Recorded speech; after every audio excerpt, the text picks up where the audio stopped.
Olá, seja bem-vindo ao 11º dia da nossa jornada Casais Renovados, agora nesse módulo tratando sobre autoconhecimento e autorresponsabilidade. Eu já quero afirmar para vocês que o dia de hoje, o tema de hoje, como você já viu aí, promete, porque estaremos falando sobre as relações familiares, né? O quanto nossos padrões herdados da família de origem impactam as nossas relações no tempo presente, seja ela relação amorosa e até mesmo outros tipos de relação.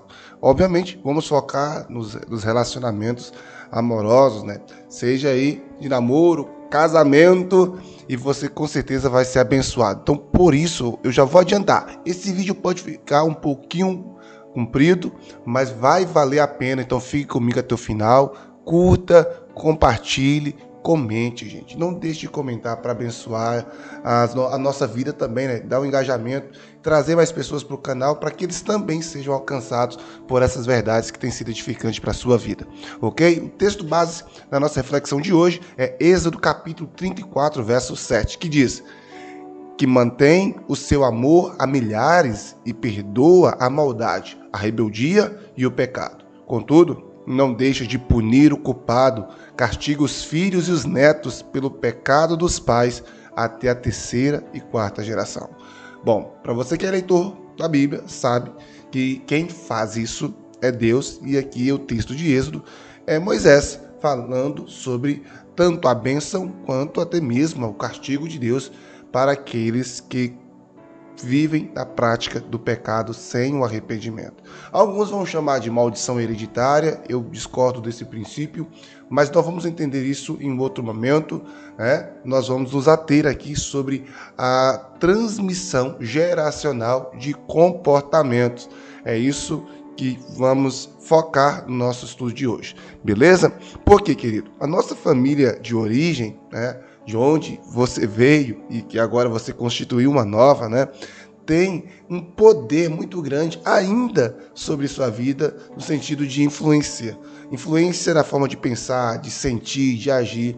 Padrões de comportamentos, crenças e atitudes podem ser passados de geração em geração, tanto padrões esses positivos como amor, fé, generosidade, carinho, a pessoa amorosa, a pessoa que gosta de abraço, contato, quantos negativos, medo, rejeição, padrões destrutivos, insegurança. Então, hoje nós vamos perceber como a Bíblia nos dá vários exemplos, diversos exemplos de padrões herdados que influenciam as gerações posteriores. Por exemplo, o ciclo da mentira de Abraão. Lembra? Abraão mentiu dizendo que Sara era sua irmã. Você vai ver isso lá em Gênesis capítulo 20. E depois Isaac fez a mesma coisa com Rebeca, né? Mentiu que Rebeca era irmã. Também você vai ver isso em Gênesis capítulo 26. Jacó, filho de Isaac e neto de Abraão, também mentiu, né? Enganando. E aí depois, querido, você vai perceber que esse ciclo aí passou de avô até chegar lá, né? de Abraão até chegar em Jacó. Também teve a tendência de idolatria do povo de Israel, onde a idolatria foi passada por gerações e gerações, a ponto de Judá ter cerca de 20 reis, mais ou menos, em todo o período dos reis, e ter pouquíssimos reis que tiveram a ousadia de quebrar o padrão, né, de transmissão aí de más comportamentos diante do Senhor. Vários são os reis que você vai dizer, e fulano fez mal aos olhos, né, ao Senhor. Então, a violência, por exemplo, da descendência de Caim. Lameque, o descendente de Caim, seguiu um padrão ainda pior, queridos, prometendo a vingança extrema. Você vai ver isso lá em Gênesis 4, versículo 23 e 24. Então percebe que existem textos e outros que nós poderíamos dizer que mostra um padrão comportamental, e eu percebo que eu estou dizendo padrão comportamental e não maldição hereditária. Estou falando de padrão, espelho, né, que vai passando de geração em geração. Também nós vamos perceber Josias, né, que vai quebrar o ciclo da idolatria, como Manassés e Amon. Inclusive, quem é da igreja aqui me ouviu pregar sobre isso tempos atrás. Ele tinha um histórico familiar onde o seu pai, seu avô fizeram que era mal aos olhos do Senhor, mas ele quebrou um padrão. e ele fez o que era certo. Ele decidiu fazer o que era certo. Ruth também é conhecida como a terra onde ela nasceu, é conhecida como a terra da maldição, Moabita, né? Um povo historicamente aí idólatra e que estavam afastados de Deus, mas ela, ao contrário de Orfa, que era uma outra Moabita, decidiu quebrar esse ciclo e creu no Deus, né, da sua sogra Noemi e seguiu ao Deus de Israel, quebrando assim todo esse processo histórico de pecado, seja na família e até mesmo cultural. Então, o que nós aprendemos isso? É que nós não estamos presos ao nosso passado familiar. Você pode ter a liberdade, sabe, de transformar a história, o legado da sua família, se esse for um legado ruim, né, na sua vida, e consecutivamente construir um novo histórico de vida para gerações posteriores.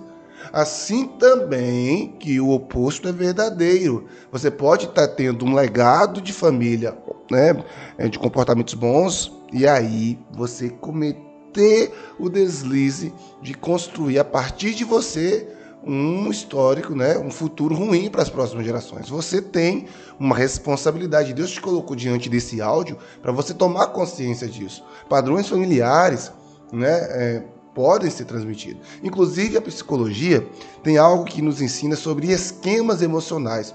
A psicologia vai falar sobre esquemas a partir de Jeffrey Young, eu acho que é assim que fala o nome dele, que nos ajuda a entender como os padrões emocionais são formados desde a infância e aí que influencia até a vida adulta. Por exemplo, alguns padrões, alguns esquemas comuns que nós costumeiramente encontra, eu como pastor vejo isso muito na comunidade que eu acompanho, né? Não apenas a igreja que eu pastoreio, mas as pessoas que já passaram pelo meu mentoreio, um esquema de abandono, por exemplo. Pessoas que cresceram em um ambiente instável, sabe? Pode acreditar que sempre serão deixados por alguém ou rejeitados. Eu lembro, assim, eu falando aqui, me vem na cabeça as cenas, os diálogos que eu já tive com pessoas que tinham esse padrão, sabe? Esse esquema formado.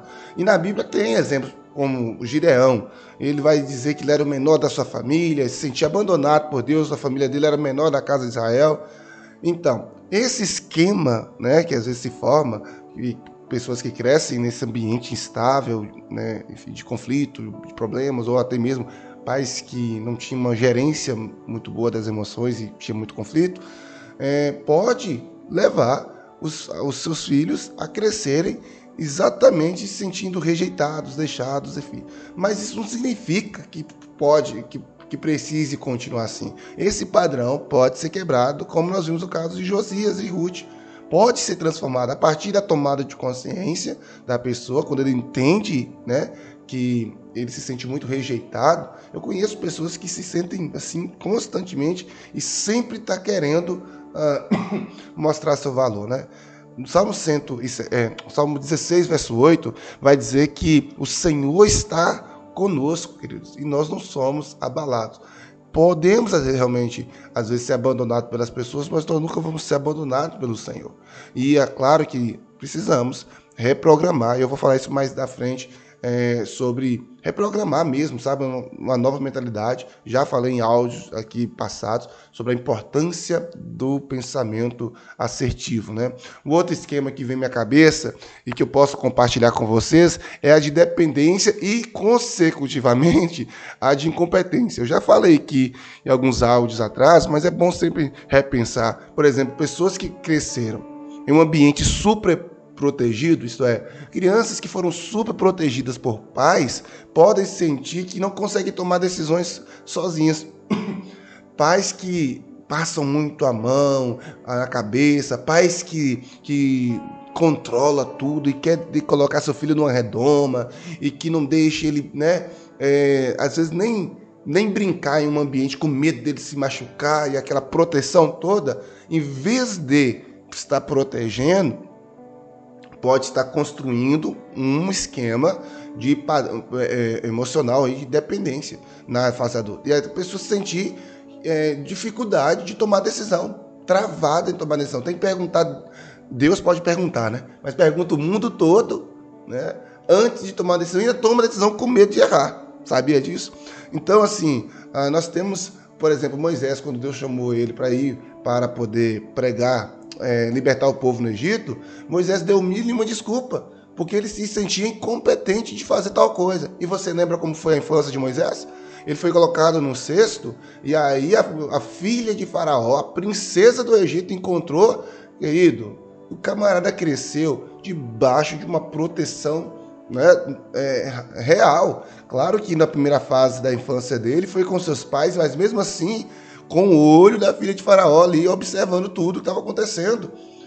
E agora, ele, na sua fase adulta, precisa de quem? Precisa de Arão e precisa de Miriam para ser o suporte dele, porque sozinho ele não estava tendo coragem de ir. Percebe como essa superproteção infância pode gerar pessoas medrosas, pessoas com sentimento de incompetência, de que não conseguem na fase adulta? Temos que ter cuidado com esse negócio. Um terceiro esquema, e senão eu vou ficar falando só de esquema aqui hoje, mas uma outra questão é da privação emocional. Pessoas que cresceram sem carinho, que é o oposto do superprotetor, pessoas que cresceram sem carinho, pode acreditar que nunca serão amadas por ninguém. Nunca serão amadas de verdade. Crianças que lá na infância, né, não receberam o afeto e o carinho necessário, porque aqui vem a questão do equilíbrio, né? Lembra que as palavras de Aristóteles, o meio termo, a eudaimonia lá na sua ética, né, eudaimonia, o meio termo, o equilíbrio entre as partes. E aí o que acontece? Quando a pessoa cresce nesse ambiente, agora que é o oposto da que eu falei anteriormente, que é esse ambiente de carinho, né, sem um carinho suficiente, ele vai crescer com esse entendimento que nunca serão amadas de verdade, entendeu? Por exemplo, um exemplo aqui bíblico, que talvez não retrata tanto essa cena, mas o que vem mais próximo aqui agora no momento é a de Marta, que buscava o reconhecimento pelo que ela fazia, lembra? Enquanto Maria estava ali e entendia a importância do relacionamento com Jesus, Marta estava tentando provar seu valor, entre aspas, tá?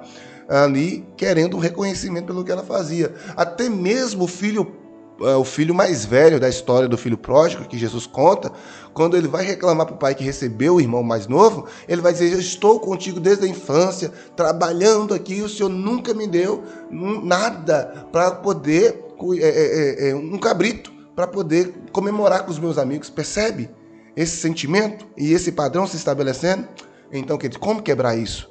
Obviamente, a gente está numa jornada de autoconhecimento, não apenas para identificar essas áreas, mas trabalhar para melhorar, não é isso?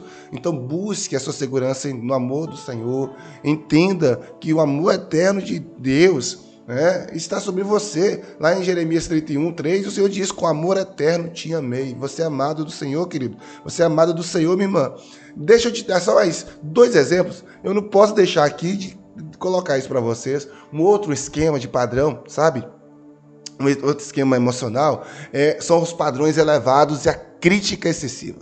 Tem pessoas que têm padrões elevados naquilo que faz. E eu confesso para você que eu já me identifico com esse. E glória a Deus, eu tenho trabalhado muito para baixar um pouco o padrão e parar de criticar, porque o crítico é uma situação desafiadora e nós vamos falar dele ainda nessa jornada, beleza? Então, por exemplo, pessoas que cresceram em ambientes rígidos, né, exigente. Eu fui criado nesse ambiente. Minha mãe, olha, era linha dura com a gente, eu louvo a Deus por isso, era cinta na mão e a gente tinha que fazer o que ela mandava. Então, essas pessoas podem sentir que nunca são boas o suficiente. E minha esposa, só um spoiler aqui, ela identificou isso em mim ainda no início, quando ela falava, me incentivava, sabe, a tomar alguns passos na vida profissional mais ousados, e eu sempre falando assim: poxa, mas eu não tenho tal formação, eu ainda não sou tão competente. Eu vejo isso em irmãos que são desafiados a pregar, e pregam bem, mas eles acham que não pregam nada, né? Cantam bem, mas acham que não cantam nada, fazem bem e não acham que está ruim ainda. Padrões altíssimos de qualidade, e isso é um desafio, sabe?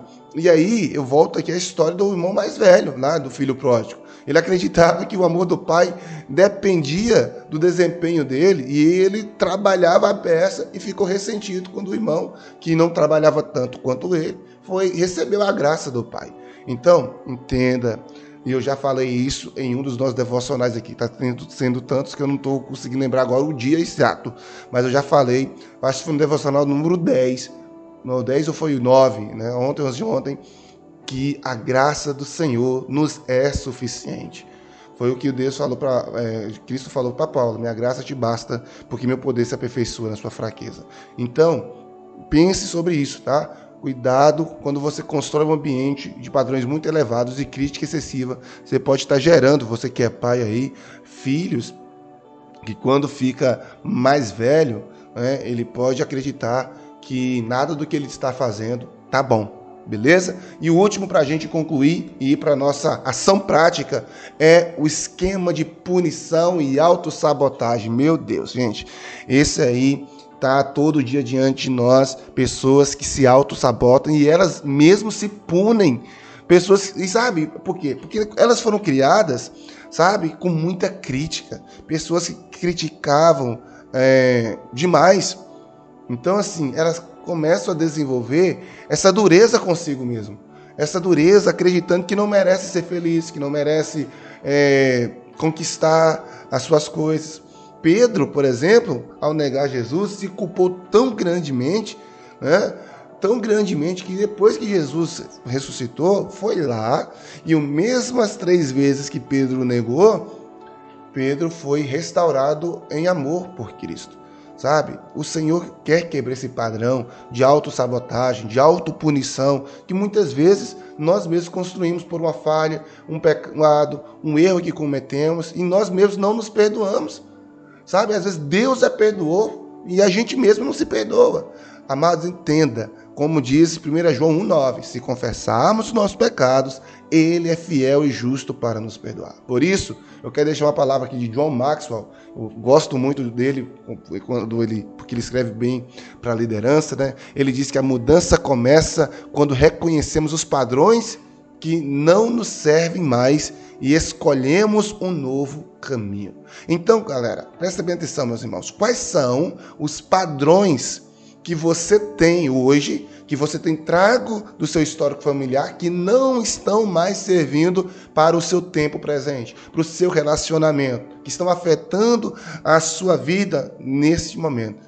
Conforme John Maxwell, está na hora de descartar isso e construir novos padrões, começar novos ciclos. Mas como fazer se você ainda não o identificou, correto? Por isso, a ação prática nossa hoje é uma análise profunda, não sua, mas da sua família de origem. Você vai sentar, né, e você vai buscar. E talvez eu vou tentar fazer algum formulário para postar para vocês aí de algumas perguntas que pode direcionar vocês aí nessa reflexão.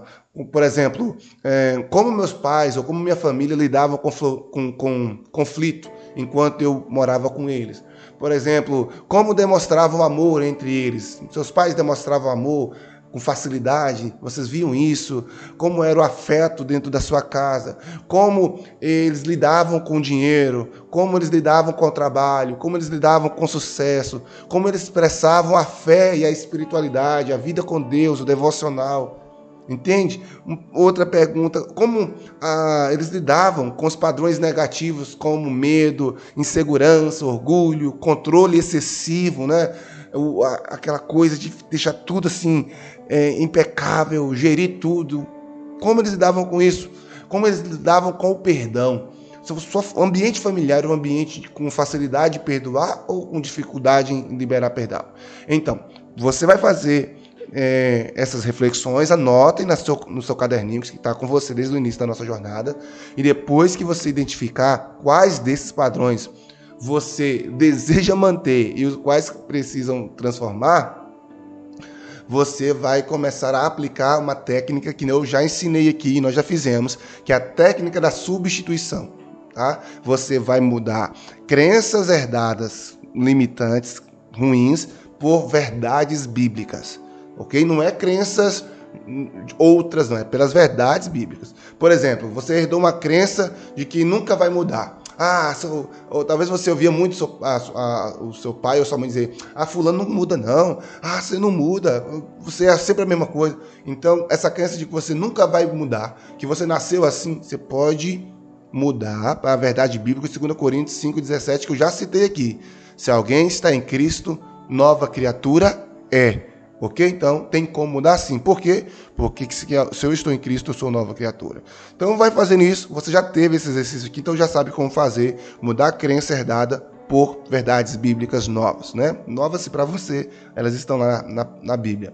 Então, depois que fizer isso, ore, pede a Deus ajuda, né? Para você lidar com o descarte dessas crenças herdadas e construir novos caminhos com padrões saudáveis, que fortalecem, tanto fortalecem você quanto o seu relacionamento. E lembre-se, antes da gente orar, você não está preso ao seu passado, você não está preso à sua família de origem.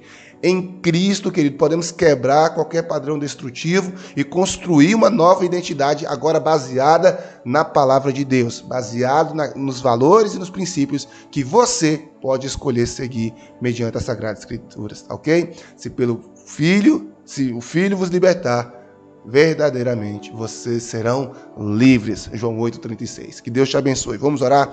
Pai, em nome de Jesus, eu oro pedindo que o Senhor ajude essa pessoa a reconhecer quais são os padrões que ela tem herdado, quais são os esquemas emocionais, esquemas de crenças que ela tem herdado da família de origem e que tem prejudicado a família atual, o casamento atual.